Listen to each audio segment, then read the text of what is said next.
सुनला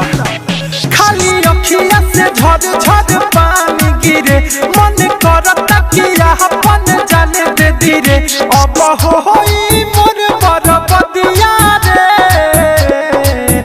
लग जान लेली जहान के सदिया रे कि बढ़ल जाता दिल के दर्दिया रे लग जान लेली जहान के सदिया रे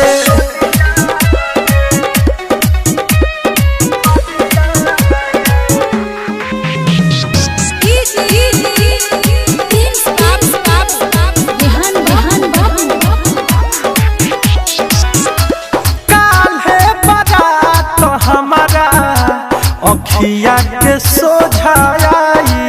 रे भाई के हथवा उनकर दोसर कवनो लेके जाई रे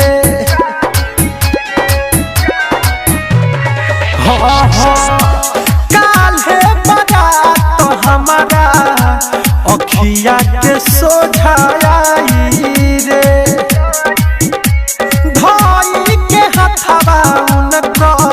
दोसर कवनो लेके जाई रे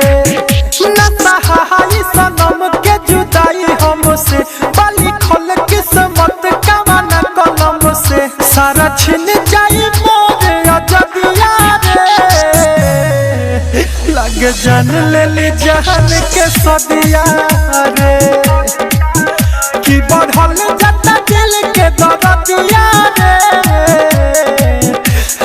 जान लेली जहान के सदिया रे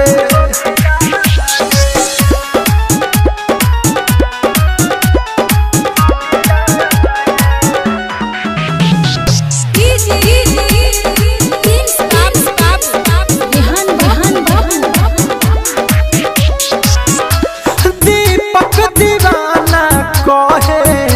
अब न कौनो चारा चलता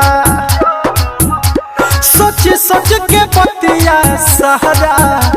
बड़ा हमारा दिल में खलता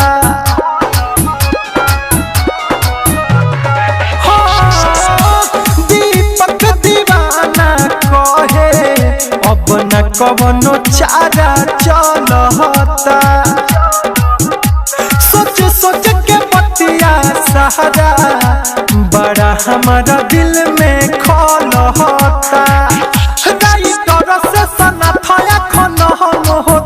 नहीं दिल के दर्दिया कहम होता पीसी छपतानी के तनो हरदिया रे लग जान लेली जहान के सदिया रे कि बढ़ल जाता दिल के दर्दिया रे लग जान लेली जहान के सदिया रे।